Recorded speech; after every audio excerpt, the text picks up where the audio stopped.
Let me ask about the vegetation management provisions that we included in the omnibus.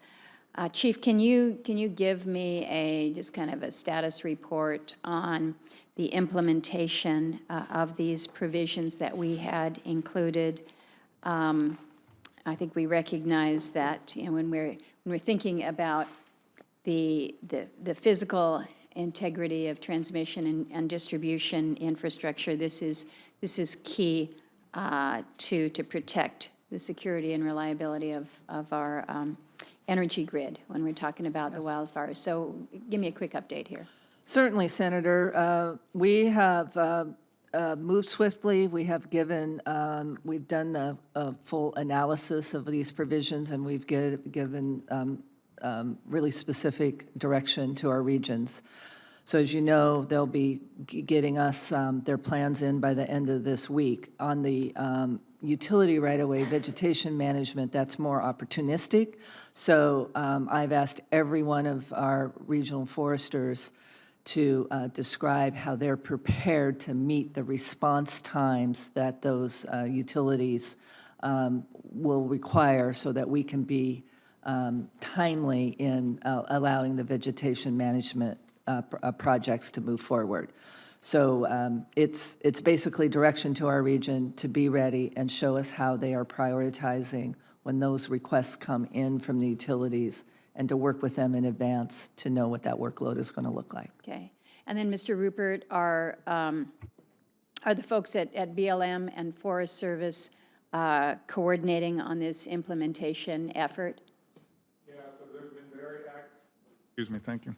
There's been very active ongoing engagement, coordination, looking at coming up with, consistent approaches to this. BLM is well into the process and is very close to releasing an IM, informational memorandum, which is a policy essentially reinforcing sideboards, timelines, and expectations for implementation. Okay, good.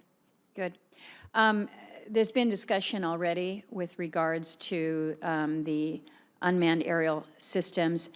How does DOI and the Office of Wildland Fire coordinate with Forest Service in terms of the drone program? Do you both operate them separately, and is there some level of communication or coordination that goes on with these assets? Well, sure. Maybe I'll start. So, the interior UAS drone operations aren't strictly wildfire. In fact, the majority of the drone missions that are flown in interior are actually resource missions. So, surveys and inspections. And in the case of wildfire, though, we have a fleet. I think we're approaching 500 DOI-owned drones, and we have several hundred certified operators. Many of those operators are qualified then to operate on a wildland fire incident.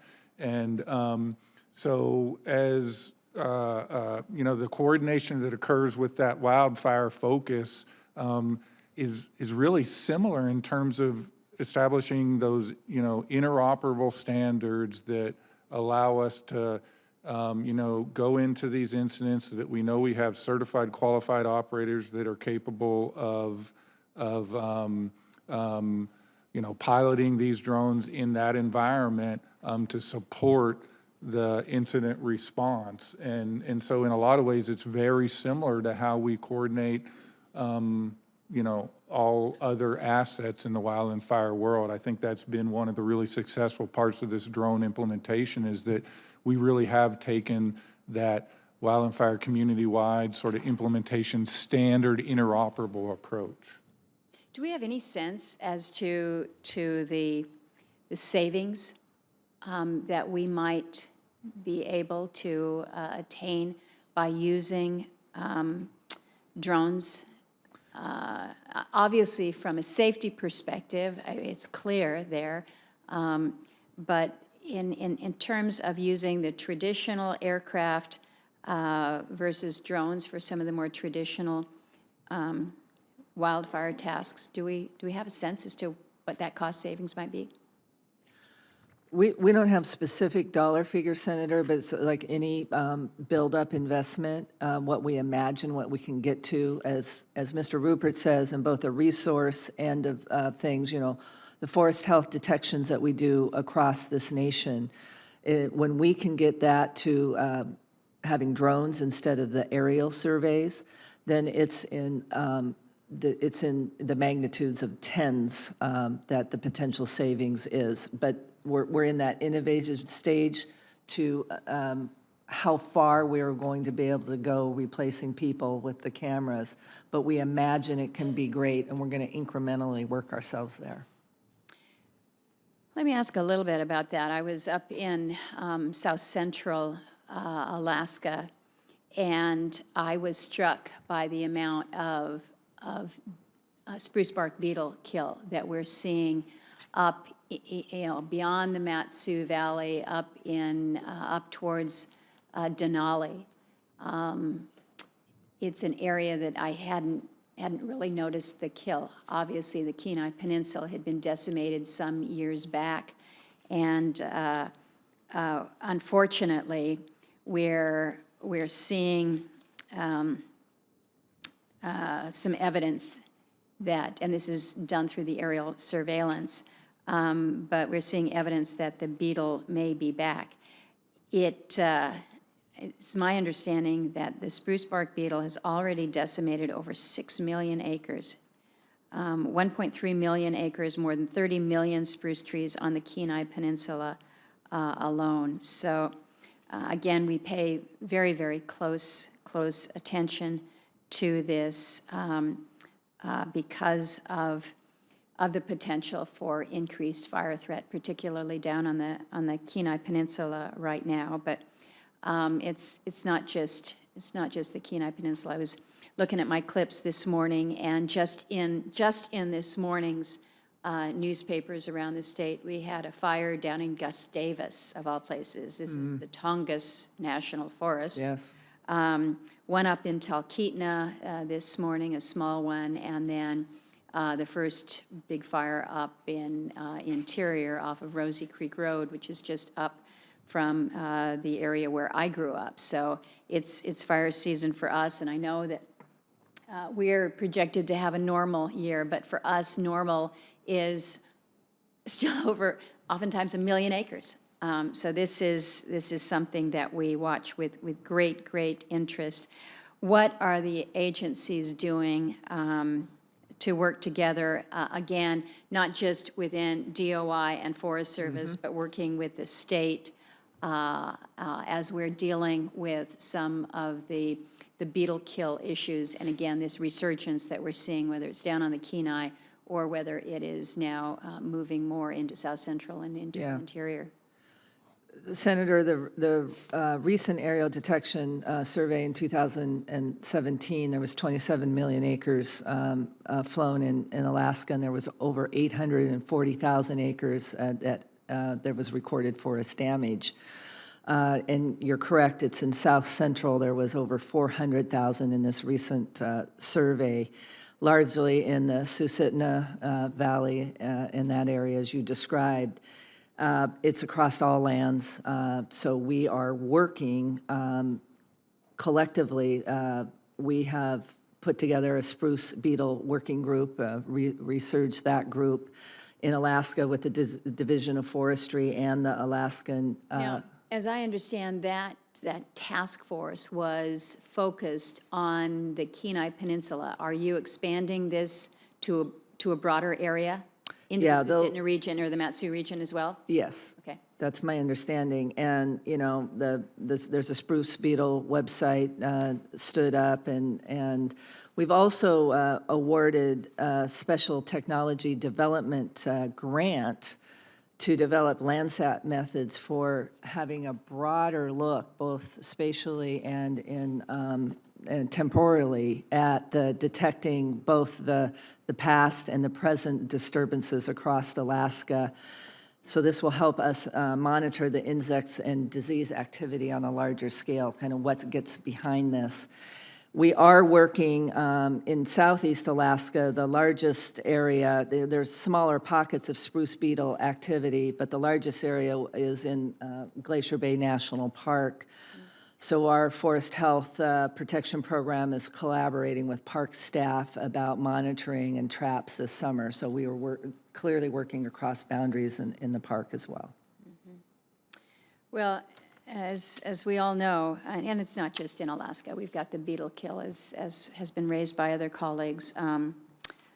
So again, making sure that these forest management tools that we provided you in the omnibus to really do more when it comes to whether it's a thinning, the prescribed burning, just every effort that we can do to reduce that fire risk, but also really working to address the management reforms that we all believe are critically important, as I know you do as well.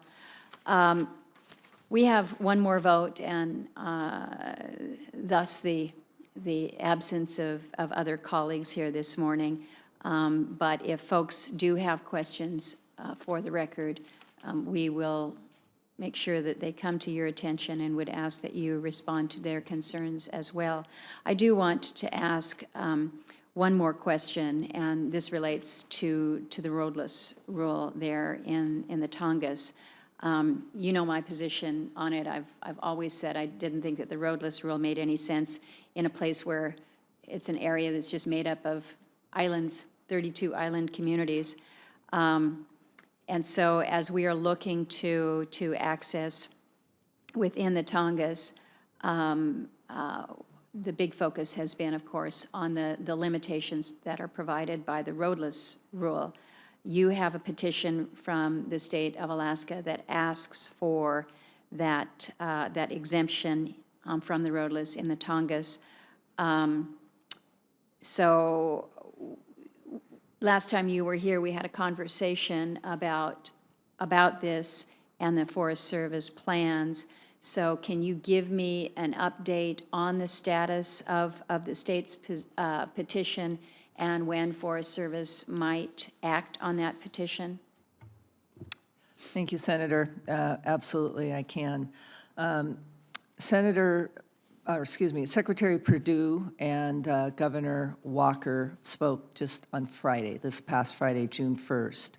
And they agreed to pursue a state-specific roadless rule to address the concerns as swiftly as possible of the Tongass National Forest and the access for timber energy development and many other forms of access on the Tongass.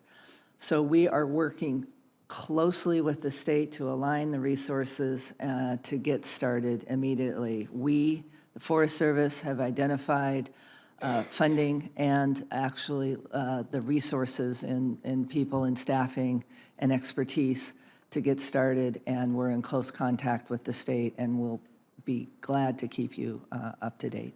Well, I appreciate that, and perhaps what we might want to do is schedule a meeting with yourself and the secretary, if he is available, to further discuss. I'm cognizant that with the state petition, my good friend Senator Risch from Idaho was one that led that in his state, and he's made clear to me that this is not an easy process, it is not a quick process, and it is not a cheap process.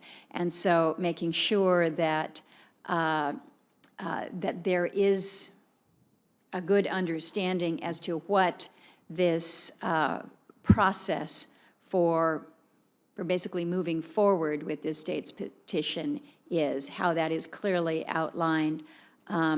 It's certainly my hope that whatever that process looks like, it does not result in anything that's less than a full exemption from the roadless for the Tongass. So I'd like to be able to, excuse me, to be able to speak with both you and the secretary about that petition. But again, understanding how we can move forward in a way that does acknowledge the reality of the situation that we face within the Tongass. So I would look forward to more discussion on that. With that, I think, as I'm looking through, I don't, maybe this question was asked when I was out on the vote, but have you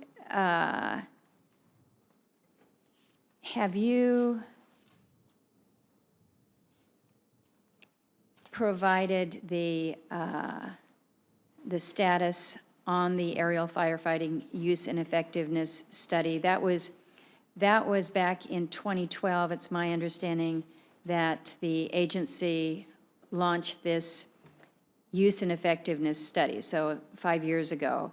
It's my understanding that we really haven't seen any information that's been released from that work, which, you know, that doesn't make any sense. That's not acceptable. If we've requested it and 5 years later, we still haven't seen that release. I don't know if you have addressed this already, and if you have, I apologize, but can you just tell me where we are with that? Certainly, Senator, and no, I have not addressed it yet. Okay. As you know, that's a study to look over a variety of different fire situations, the use and effectiveness. Are we using it Right. appropriately, and how effective is retardant? This is a major investment. A retardant is a critical tool, but we want to know if we're using it correctly. And like any studies, I get frustrated as well, but it takes the amount of time and the variety of fires and different types of fires to have a reasonable study. And it was always intended to be 5 years of field data. So they are collecting that now into a report, and we will see a draft report in the coming months with the final report in 2019. Well, I understand what you're saying about how we want it to be comprehensive, but I think we also recognize that we, the Congress, have worked to provide you with some resources and some tools that you've been asking for a long time. Right. But you acknowledge in your own statement that this is not a blank check to us. Right. And so making sure that we're doing right by these reforms, we're doing right by these additional dollars that are coming your way, these additional resources, we want to be guided by things that are going to make some sense. And so, you know, one of the things that I hear is that when it comes to aircraft to achieve certain suppression objectives, that it's a somewhat random thing. It's like, well, what do we have over here? You pull this in. That's not cost efficient. Right. That's not using our money smartly. So I would hope that you're trying to get this into alignment, that Yes. we're not going to just blow through the resources that we have this year because we have it, and next year we promise to do it smarter because we're going to have the results of the study. If you have information that can help point you in a better direction now, I would hope that you're setting yourself up to do just that. Yes, Senator, we are. We actually have implemented last year. The longer study is ongoing, and we look forward to those results. And I am getting preliminarily briefed here soon.